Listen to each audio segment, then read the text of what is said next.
Lunch या dinner में यदि आपको कुछ स्पेशल और सिंपल खाने का मन कर रहा है तो आज की एक घर में पड़ी सामग्री से बनाई हुई रेसिपी आपके लिए एकदम परफेक्ट रहेगी। तो नमस्कार, पापा मम्मी किचन में आप सभी का स्वागत है। तो सबसे पहले यहाँ पर मैंने 2 प्याज लिए हैं जिसको छील करके मैंने साफ धो लिया है। इसको हम 2 पीस में कर लेंगे। इस तरह से हमें बड़ा बड़ा ही रखना है और इसके बीच में जो पार्ट है उसको हमें निकाल लेना है। इसी के साथ यहाँ पर मैंने 1 टमाटर लिया है। टमाटर हो तो आप जरूर डालें और टमाटर को इस तरह से हमें क्रॉस में चीरा लगा देना है। इसी के साथ मैंने 7-8 कलियां लहसुन की ली है, ये बीच में डाल देते हैं। लहसुन नहीं खाते हैं आप तो स्किप कर सकते हैं। और 1 इंच अदरक का टुकड़ा लिया है, बीच में इस तरह से वो पीस में करके डाल देते हैं। यहाँ पर मैंने 1/3 कप जितनी मूंगफली ली है, ये कच्ची मूंगफली है, इसको मैंने सेक के नहीं लिया है, तो कच्ची मूंगफली का ही आपको भी इस्तेमाल करना है। इसी के साथ मैंने 4 सूखी लाल मिर्ची ली है। ये आपके पास नहीं है तो आप स्किप कर सकते हैं। इसकी जगह पे क्या लेना है वो आपको मैं आगे बताती हूँ। 2 मैंने हरी मिर्ची ली है, ये तीखी वाली हरी मिर्ची है। तो तीखापन आप अपने हिसाब से कम ज्यादा रख सकते हैं, नहीं डालना चाहते तो स्किप भी कर सकते हैं। अभी इस प्लेट को हम साइड में रख देंगे। यहाँ पर मैंने 5 आलू लिए हैं जो कि मीडियम साइज के हैं। इस आलू को मैंने साफ धो करके छील लिया है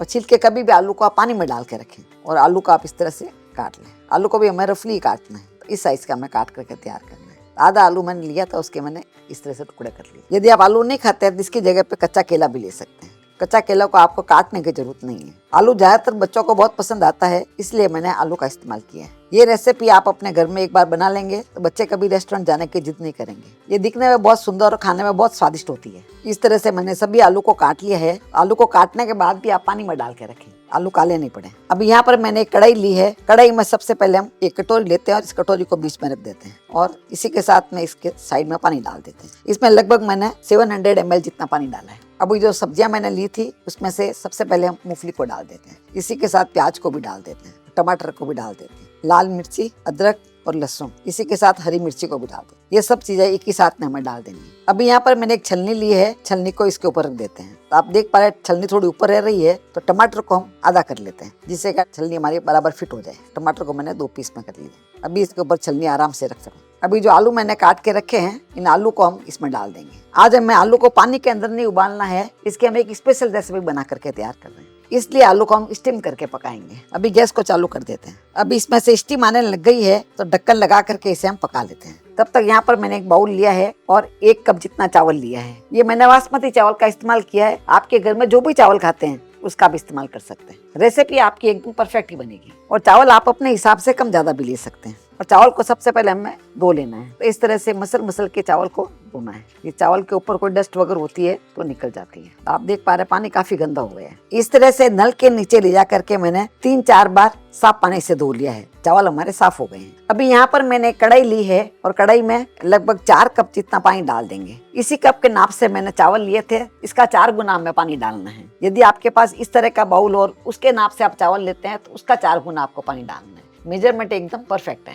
काफी व्यूअर्स कमेंट करके बोलते हैं कि हमारे घर में चावल खिले के लिए नहीं बनते हैं। तो उन व्यूअर्स के लिए आज की रेसिपी के अंदर जो भी मैं आपको टिप्स बताऊंगी उनको आप बड़े ध्यान से देखें। अभी इसमें आधा छोटा चम्मच जितना नमक डाल देते हैं जिससे चावल हल्के से नमकीन बनेंगे। इसी के साथ मैंने एक छोटा पीस दालचीनी का लिया है, ये भी इसमें डाल देते हैं। और 1 पीस मैंने तेज पत्ता का लिया है, ये भी इसमें डाल देते हैं। तो ये पानी में उबाल आ गया है। पानी में उबाल आने के बाद में चावल को इसमें डाल देते हैं। इस चीज का ध्यान रखें, पानी में उबाल आने के बाद ही चावल को डालना है। इसी के साथ चावल डालते पानी में एक बार उबाल कम पड़ जाएगा क्योंकि चावल थोड़े ठंडे होते हैं। इसको हमें हल्का सा चला लेना है, बहुत ज्यादा नहीं चलाएं तो चावल टूट जाएंगे। अभी पानी में उबाल आ गया है। पानी में उबाल आने के बाद में इसके ऊपर हम ढक्कन लगा देंगे और आंच को हम मध्यम कर लेंगे। अब यहाँ पर इसे पकाते हुए लगभग 10 मिनट हो गए हैं। एक बार ढक्कन खोल के देख लेते हैं। बाकी सब्जियों को आपको चेक करने की जरूरत नहीं है, खाली आलू को आप चेक कर लें। तो कोई भी आप इस तरह से स्टिक ले लें या चाकू ले लें, इसमें से डाल के देखें आलू आराम से टूट रहा, देखिए, और इसके अंदर अच्छे से जा रहा है। आज की रेसिपी के लिए इसीलिए मैंने आलू को कट करके डाला है, साबुत नहीं डाला है, जिससे आलू जल्दी से पके तैयार हो जाए। यदि आप आलू को बड़ा बड़ा काट के डालेंगे तो नीचे की सब्जियां ज्यादा पक जाएगी और आलू थोड़े कच्चे रह जाएंगे। अभी हम गैस को बंद कर देंगे और आलू को निकाल करके ठंडा करने के लिए रख देंगे। तो नीचे आप देख पा रहे सभी सब्जियां अच्छे से पक गई है। देखिए प्याज भी ट्रांसलूसेंट दिखने लग गए हैं, टमाटर भी अच्छे पक गए हैं। 10 मिनट में सभी पक जाते हैं और काम हमारा फटाफट हो जाएगा। अभी यहाँ पर मैंने एक बाउल के ऊपर इस तरह से छलनी लगा दी है। तो बाकी की सब्जियां उसको हम छान लेंगे। जिससे क्या सब्जियां जल्दी ठंडी हो जाएगी। अभी इसके नीचे जो पानी निकला है इसको हमें वेस्ट नहीं करना है, इसी रेसिपी के अंदर इस्तेमाल करेंगे। अभी इन्हें हम ठंडा करने के लिए रख देंगे। तब तक साइड में चावल को पकते हुए लगभग 5 मिनट हो गए हैं, तो खोल करके इसे देख लेते हैं। आप देख पा रहे हैं चावल एकदम खिले खिले बन के तैयार हुए हैं। और इस तरह से आप चावल को ले लें और एक चावल को आप लेकर के हाथ में पकड़ लें और इसको मैश करेंगे तो आराम से ये मैश हो जाएंगे। देखिए इस तरह से टूट जाना चाहिए चावल। बहुत ज्यादा मैश नहीं करना है, बहुत ज्यादा पका लेंगे तो फिर गल जाएंगे चावल। अभी तक हमारी चावल की रेसिपी पूरी नहीं हुई है। आगे का प्रोसेस करने से पहले इसकी कुकिंग प्रोसेस रोक देते हैं। अभी यहाँ पर मैंने एक बाउल के ऊपर जर लगा दी है और चावल को इस तरह से छान लेते हैं। आप देख पा रहे सभी चावल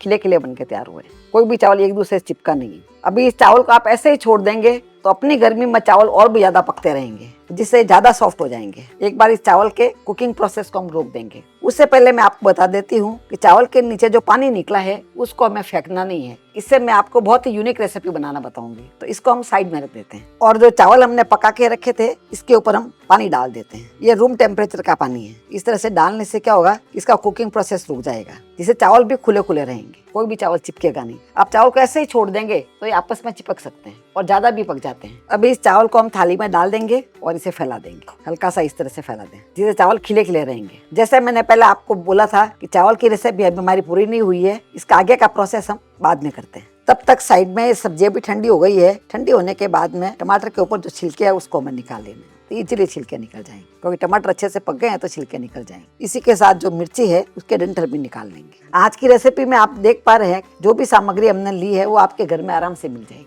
ऐसी रेसिपी यदि आपको पसंद आती है आप मेरे चैनल को सब्सक्राइब करके बेल आइकन जरूर दबा दें। यदि फेसबुक पर देख रहे हैं तो आप हमारे पेज को फॉलो कर सकते हैं। अभी सभी सब्जियों को मैंने मिक्सी के जार में ट्रांसफर कर दिया है और ढक के इसे पीस लेंगे। इसको पीसने के लिए हमें पानी नहीं डालना है। तो आप देख पा रहे हैं इसका पेस्ट बहुत ही अच्छा बन गया है। थोड़ा सा पका लेते हैं तो इसका पेस्ट स्मूथ बन के तैयार होता है। अभी इसे हम साइड में रख देते हैं। अभी यहाँ पर मैंने एक पैन लिया है और पैन में सबसे पहले 2 टेबल स्पून जितना घी डाल देते हैं। आप चाहो तो इसकी जगह पर तेल भी डाल सकते हैं या बटर भी यूज कर सकते हैं, और घी तेल आप अपने हिसाब से कम ज्यादा ले सकते हैं। अभी हम गैस को चालू कर देंगे। बहुत सारे व्यूवर्स मुझे कमेंट करके बोलते हैं खाना आप बन जाने के बाद में क्या घर में ही खाते हैं? जी, हम कभी कभी घर में भी खाते हैं, और हमारे साथ में जो टीम मेंबर्स है इसी के साथ हमारे बिल्डिंग में भी जो काम करने वाले हैं या हमारे घर में काम करने वाले आते हैं तो उनके साथ भी शेयर करते हैं। अभी घी हमारा अच्छे से गर्म हो गया है। घी गर्म होने के बाद में यहाँ पर मैंने एक दालचीनी का पीस लिया है, ये इसमें डाल देते हैं। एक मैंने बड़ी वाली इलायची ली है, ये इसमें डाल देते हैं। और 2 मैंने छोटी इलायची ली है। यहाँ 3 लौंग लिए हैं, ये भी इसमें डाल देते हैं। एक मैंने तेज पत्ता लिया है, ये भी इसमें डाल देते हैं। ये सब चीजें मैंने थोड़ी थोड़ी डाली है, पर ये खाने के स्वाद को कई गुना बढ़ा देगी।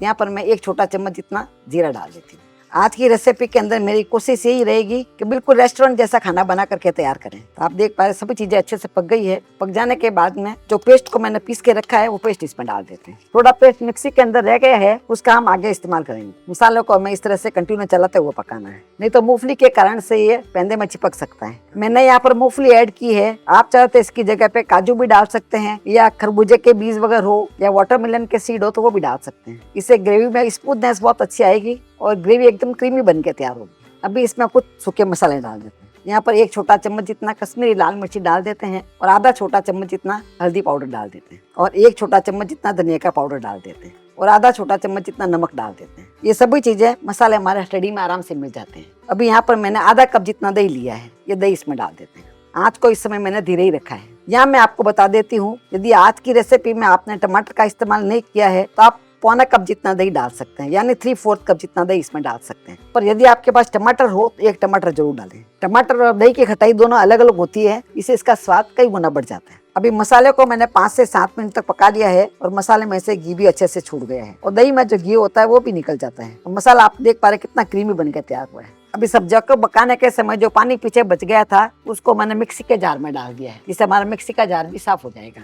और मसाला जो इसमें था वो भी इसमें आ जाएगा। लगभग मान के चले आप 1 से 1.5 कप जितना पानी है। अभी आँच को हम धीरे कर लेंगे, जितना धीरे हो सके उतना धीरे आप कर लें, और ढक के इसे हम पका लेंगे। बीच बीच में आप थोड़ा चलाते रहें। तब तक साइड में जो आलू को मैंने स्टीम करके रखा था वो पूरी तरह से ठंडे हो गए हैं, तो अभी इसे हम परात में ट्रांसफर कर लेते हैं। अभी इन आलू को हमें मैश करना है। यहाँ पर मैंने इस तरह का मैशर लिया है, आपके पास इस तरह का मैशर हो तो उसका भी इस्तेमाल कर सकते हैं। या आप कटोरी से भी मैश कर सकते हैं। आलू अच्छे पक जाते हैं तो आराम से मैश हो जाएंगे। आगे मैं आपको बताऊंगी कि आलू को हमने आज स्टीम करके क्यों बनाया है। इस तरह से पूरे आलू को मैंने अच्छे से मैश कर लिया है, तो आप देख पा रहे कितना स्मूथ हो गया है। इसी तरह से हमें मैश करके तैयार करना है। और इसमें बाइंडिंग भी कितनी अच्छी आ गई, देखिए अच्छे स्मूथ हो जाते हैं तो इस बाइंडिंग भी बहुत अच्छी आ जाती है इसमें। देखिए अभी इसमें कुछ और सामग्री डाल देंगे। सबसे पहले इसमें यहाँ पर मैं आधा छोटा चम्मच जितना चिली फ्लेक्स डाल दूंगी। आपके पास चिली फ्लेक्स नहीं है तो काली मिर्ची का पाउडर भी डाल सकते हैं या हरी मिर्ची भी डाल सकते हैं, पर हरी मिर्ची को आपको बारीक काट के डालना है। और आधा छोटा चम्मच जितना नमक डाल देते हैं। तो नमक आप अपने स्वाद के अनुसार कम ज्यादा डाल सकते हैं। और थोड़ा सा इसमें हरा धनिया डाल देंगे, जिससे इसका लुक बहुत अच्छा आएगा। इसी के साथ यहाँ पर मैंने 1 टेबल स्पून जितना मिल्क पाउडर लिया है। ये मिल्क पाउडर डालना ऑप्शनल है, पर इससे स्वाद कई गुना बढ़ जाएगा।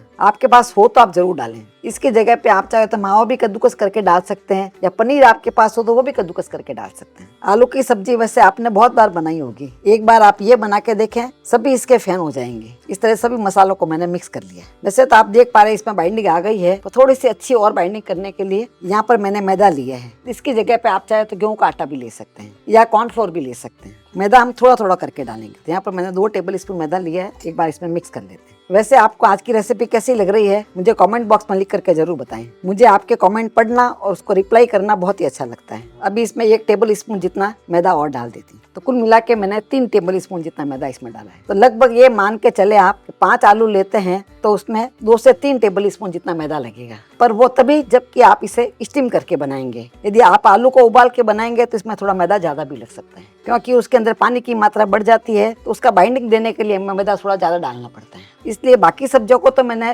चाहे बॉईल किया है, पर आलू को मैंने स्टीम करके बनाया। तो आप देख पा रहे हैं परफेक्ट डो बन के तैयार हो गया है। इसी तरह से डो बनाना है। अभी हाथ में थोड़ा सा तेल लगा देंगे, ये बहुत थोड़ा सा तेल लगाना है, दोनों हाथ में इस तरह से कर लेना है। अभी इसमें से छोटे छोटे लोई तोड़ लेंगे, इसके गोले आराम से बन जाएंगे। आटा हमारा सॉफ्ट है, आराम से गोली बन जाएगी। इसमें कोई भी तरह के क्रैक्स वगैरह नहीं रहेंगे, एकदम स्मूथ बन के तैयार हुए। एक मैं आपको और दिखा देती हूँ। बॉल्स की साइज आप अपने हिसाब से छोटी बड़ी रख सकते हैं। हमेशा की तरह आपने देखा होगा कि सामग्री मैंने जो घर में पड़ी होती है उसी का इस्तेमाल किया है, पर बनाने का तरीका थोड़ा सा यूनिक है, जो खाने में बहुत ही स्वादिष्ट लगेगा। तो आप देख पा रहे बॉल कितनी स्मूथ लग रही है। मेरे बताए हुए टिप्स को आप बराबर फॉलो करेंगे तो आपके घर में भी बिल्कुल इसी तरह का स्मूथ बन के तैयार होगा। इस तरह से मैंने सभी बॉल्स को बनाकर तैयार कर लिया है, और हमारे रेशियो में लगभग ये 32 बॉल बन के तैयार हुई है। इसमें आपको न तो सोडा डालने की जरूरत है, न बेकिंग पाउडर, न इनो, फिर भी ये बहुत ही सॉफ्ट बन के तैयार होती है। भाई साइड में मैंने तेल गरम कर लिया है। तेल गरम होने के बाद एक छोटी सी बॉल पहले इसमें डाल के देख लें। इस तरह से यदि आप टेस्ट कर लेंगे तो आपकी सामग्री भी वेस्ट नहीं होगी। बॉल डालने के बाद आप इस तरह से चलाते रहें। आप देख पा रहे बॉल ऊपर आ गई है और कहीं से फटी नहीं है, इसका मतलब इसका बाइंडिंग परफेक्ट है। यदि ये फट रही हो तो आपके इसमें थोड़ा सा कॉर्नफ्लोर या मैदा जो भी डालना चाहते हैं वो डाल सकते हैं। एक एक करके बॉल इसमें डाल देंगे और तेल को चलाते रहेंगे, जिससे बॉल से नीचे चिपकेगी नहीं। आपको याद होगा मैंने गुलाब जामुन का रेसिपी आपको बनाना बताया था, उसमें भी मैंने गुलाब जामुन को इसी तरह से डाला था। एक एक करके डालते रहे और चलाते रहे। यदि आपको गुलाब जामुन की रेसिपी सीखनी हो तो डिस्क्रिप्शन बॉक्स में उसका लिंक लगा दूंगी। धीरे धीरे बॉल्स अपने आप ऊपर आ जाती है। देखिए सबसे पहले डाली थी वो बॉल अच्छे से पक गई है। आप देख पा रहे जो जो बॉल्स पक गई है उसको हम निकाल लेते हैं। इस तरह की बॉल्स बना करके यदि आप कोरा भी खाएंगे तो बहुत ही स्वादिष्ट लगती है। एक बॉल में आपको तोड़ के दिखाती हूँ। देखिए बहुत ही सॉफ्ट बन के तैयार हुई है, तो मलाई की तरह टूट रही है। अंदर से मैंने आलू पका करके लिया है तो कच्चा रहने के चांसेस ही नहीं है। अभी साइड में यहाँ पर मैंने एक पैन लिया है और पैन में सबसे पहले 1 टेबल स्पून जितना बटर डाल देते हैं। आप चाहे तो इसकी जगह पे घी या तेल भी डाल सकते हैं। और बटर हमारा जले नहीं, इसके लिए इसमें 1 टीस्पून जितना तेल डाल देते हैं। थोड़ा तेल डालने से बटर काला नहीं पड़ता है, खाली बटर आप डालेंगे तो वो जल जाएगा। अभी बटर लगभग पिघल गया है तो इसमें 1.5 टीस्पून जितना जीरा डाल देते हैं और जीरे को इसमें अच्छे से पका लेते हैं। जीरे का थोड़ा कलर चेंज हो जाना चाहिए।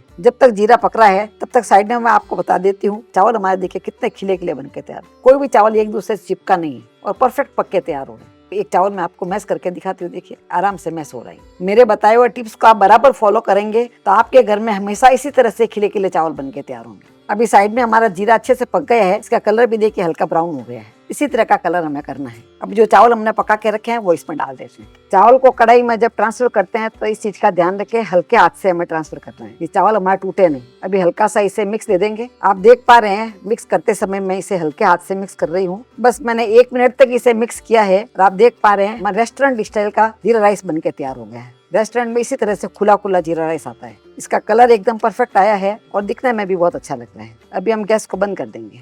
अभी इसके ऊपर थोड़ा सा हरा धनिया डाल देंगे। तो आपने देखा रेस्टोरेंट स्टाइल में जीरा राइस बनाना कितना आसान है। अभी इसे हम साइड में रख देंगे और यहाँ पर मैंने एक और पैन लिया है और इसमें 1 टीस्पून जितना बटर डाल देंगे। गैस को हम चालू कर देंगे। इस समय आंच को हमें ज्यादा तेज नहीं रखना है। जैसे ही बटर हल्का हल्का पिघलने लगे, इसमें मैंने एक छोटी सी गाजर ली है, जिसको इस तरह से क्यूब्स में काट लिए। ये गाजर इसमें डाल देंगे। इसी के साथ मैंने 2 टेबल स्पून जितना कॉर्न लिया है। कॉर्न यानी मक्की। आजकल मार्केट में मक्की बहुत अच्छी मिलती है, तो मक्की का आप इस्तेमाल कर सकते हैं। मटर का सीजन होता है, मटर का इस्तेमाल कर सकते हैं। अब इन दोनों को हम हल्का सा मिक्स कर लेंगे। इसी के साथ मैंने 2 टेबल स्पून जितनी बीन्स ली है, ये भी इसमें डाल देते हैं। बीन्स वैसे बच्चे खाते नहीं है, तो इस रेसिपी के अंदर बीन्स डालेंगे, बच्चे भी आराम से खा लेंगे। अभी इसमें लगभग 2 पिंच जितना नमक डाल देते हैं। नमक हमें सब्जियों के हिसाब से ही डालना है। नमक के साथ में सब्जियों को लगभग हम 2 मिनट तक पका लेंगे, जिससे सब्जियां हल्की सी सॉफ्ट हो जाएंगी। पर थोड़ा सा क्रंच इसके अंदर हमें मेंटेन रखना है। जब तक सब्जियां पक रही है, तब तक मैं आपको बता देती हूँ, चावल को छान करके जो पानी मैंने निकाल के रखा था, इसमें फायदे बहुत ही ज्यादा होते हैं। इसको हमें कभी भी फेंकना नहीं है। इसकी बहुत सारी रेसिपीज बनके तैयार होती है, तो आज मैं आपको इससे बहुत सिंपल रेसिपी बनाना बता रही हूँ।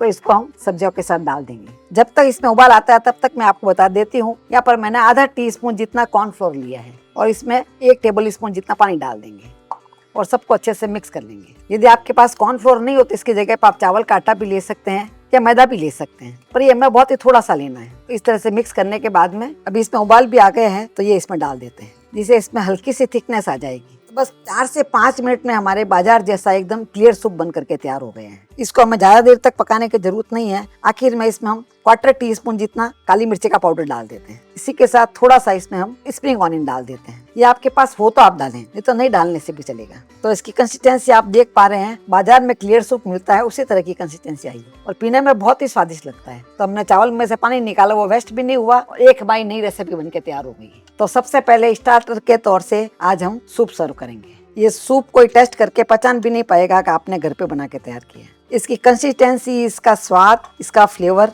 बिल्कुल बाजार के क्लियर सूप की तरह आ रहा है। इसी के साथ सेहत के लिए भी ये सूप बहुत ही फायदेमंद होता है। अभी मेन कोर्स के लिए जो मैंने जीरा राइस बना के रखा है, सबसे पहले इसको हम एक प्लेट के अंदर सर्व कर लेते हैं। आप देख पा रहे कितने खिले खिले लग रहे हैं, देखते ही खाने का मन करता है। अभी साइड में मैंने धीरे आंच में जो ग्रेवी को पकाने रखा था, उसको भी एक बार देख लेते हैं। आप देख पा रहे हैं आंच इसकी कितनी धीरे है, घी इसमें से अलग से छूट जाता है और ग्रेवी इसकी बहुत अच्छी बनके तैयार होती है। आप देख पा रहे ग्रेवी कितनी क्रीमी बनके तैयार होगी। बस इसी तरह की ग्रेवी हमें चाहिए थी। अभी हम गैस को बंद कर देंगे। अभी थोड़ा थोड़ा करके इस ग्रेवी को हम प्लेट में सर्व कर लेंगे। देखते ही खाने का मन करता है। अभी जो हमने बॉल्स बना के रखी है, एक एक करके इसमें डाल देंगे। बॉल्स को हमें इसमें पकाना नहीं है, क्योंकि बॉल्स बहुत ही सॉफ्ट है, जल जाएगी। जैसे रेस्टोरेंट में इस तरह का बना करके सर्व करते हैं, उसी तरह से हमें सर्व करना है। थोड़ा सा हरा धनिया इसके ऊपर डाल देंगे। आप चाहो तो इसके ऊपर क्रीम भी डाल सकते हैं। इस तरह से हमारी आलू की मलाई जैसी सॉफ्ट कोफ्ते की सब्जी और रेस्टोरेंट स्टाइल जीरा राइस बन करके तैयार हो गया है। इन दोनों का कॉम्बिनेशन आपको इतना पसंद आएगा कि हर वीकेंड पे आपको ये रेसिपी बनाने का जरूर मन करेगा। तो हम भी जा करके गर्मा गर्म इस कॉम्बो रेसिपी को सर्व करते हैं। फिर मिलेंगे ऐसे ही दूसरे वीडियो में। तब तक के लिए बाय एंड टेक केयर।